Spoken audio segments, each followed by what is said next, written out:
2025 कामदा एकादशी जाणून घ्या उपास, पूजा आणि धार्मिक महत्त्व.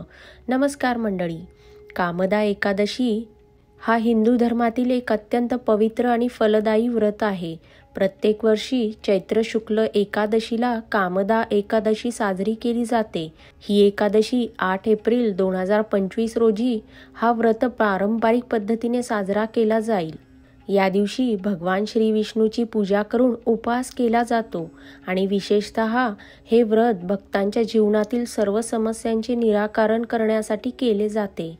आता आपण थोडक्यात बघूया कामदा एकादशीचे धार्मिक महत्त्व काय आहे.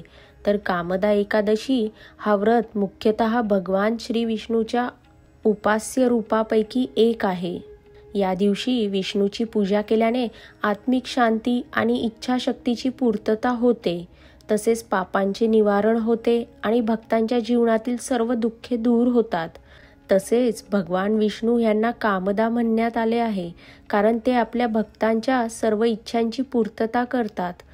याच कारणामुळे या एकादशीला कामदा एकादशी म्हणले जाते. आता आपण थोडक्यात कामदा एकादशीचा इतिहास आणि पौराणिक कथा काय आहे ते बघू. तर कामदा एकादशीचे महत्त्व रामायणात आणि महाभारतात सुद्धा उल्लेखित आहे. एकदा भगवान श्रीरामाने आपल्या भक्तांना कामदा एकादशीचे महत्त्व सांगितले होते. तसंच महाभारतात पांडवांना श्री विष्णूच्या उपास्य रूपांचे महत्त्व आणि व्रतांचे फायदे सांगितले होते. आता आपण पौराणिक कथा काय आहे ती थोडक्यात बघूया. तर पौराणिक कथेप्रमाणे एकेकाळी एक राजा जिव्हाळ्याने श्री विष्णूची पूजा करत होता. त्याची पूजा आणि व्रतामुळे त्यांच्या राज्यात सुख, समृद्धी आणि आरोग्याची शांती कायम होती. कामदा एकादशीच्या उपासाने त्याला जीवनाच्या प्रत्येक क्षेत्रात विजय मिळाला. आता आपण बघूया कामदा एकादशी व्रताची पूजा आणि विधी कसे करावे. तर कामदा एकादशीच्या दिवशी सर्वप्रथम स्नान आणि पवित्रता राखावी. सकाळी उठून सर्वप्रथम पवित्र पाणी घेऊन स्नान करावे, पवित्र वस्त्र धारण करावे आणि घरातील देवघर किंवा मंदिरात जाऊन श्री विष्णूची पूजा करावी. तसेच व्रत सुरू करावे. कामदा एकादशीचे व्रत सुरू करताना ओम नमो भगवते वासुदेवाय हा मंत्र 108 वेळा जपावा आणि भगवान विष्णूला पंचामृत अर्पण करणे उपयुक्त ठरते. तर उपास्य व्रत पूर्ण करण्यासाठी संपूर्ण दिवस श्री विष्णूचे नामस्मरण करावे. तसेच काही भक्त या दिवशी उपास ठेवतात. तसेच रामायण आणि भगवद्गीतेचे पठण देखील जरूर करावे. तसेच दान धर्म करावे. व्रताच्या शेवटी गरीब आणि गरजू लोकांना अन्नदान किंवा वस्त्रदान देणे अत्यंत पुण्यदायी मानले जाते. आणि शेवटी प्रसाद अर्पण करावा. दिवसभराच्या पूजा आणि उपासनानंतर रात्री भगवान विष्णूला ताजे फळ आणि नैवेद्य अर्पण करावा.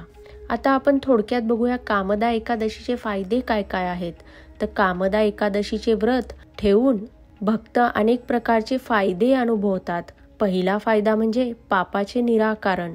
या व्रतामुळे माणसाचे सर्व पाप आणि दोष नष्ट होतात. दुसरा फायदा धर्म आणि सुख. यामुळे धर्माचे पालन करण्यात मदत मिळते आणि व्यक्तीच्या जीवनात सुख आणि समृद्धी येते. तिसरा फायदा म्हणजे इच्छाशक्तीची पूर्तता होते. भगवान विष्णू भक्तांची सर्व इच्छाही पूर्ण करतात. चौथा फायदा म्हणजे आध्यात्मिक शांती मिळते. या दिवशी उपास ठेवून भक्त आत्मिक शांती अनुभवतात. आता आपण बघूया 2025ची कामदा एकादशी विशेषतः महत्त्व काय आहे. तर 2025मध्ये कामदा एकादशी हा व्रत सोमवारच्या संयोगाने येत असल्यामुळे विशेष महत्त्वपूर्ण ठरते. यामुळे व्रत ठेवणाऱ्यांना अधिकाधिक पुण्य मिळण्याची संधी आहे. या दिवशी विशेष भक्तिरसाने मंदिरामध्ये भजन, कीर्तन, आरती यांचे आयोजन देखील केले जाते. मंडळी, हा कामदा एकादशीचा व्हिडिओ तुम्हाला आवडला का? व्हिडिओ आवडला असेल तर व्हिडिओला लाईक करा, आपल्या ग्रुपमध्ये ही माहिती शेअर करा. तसेच चॅनलला सबस्क्राईब करा, बेल आयकॉन जरूर दाबा. धन्यवाद.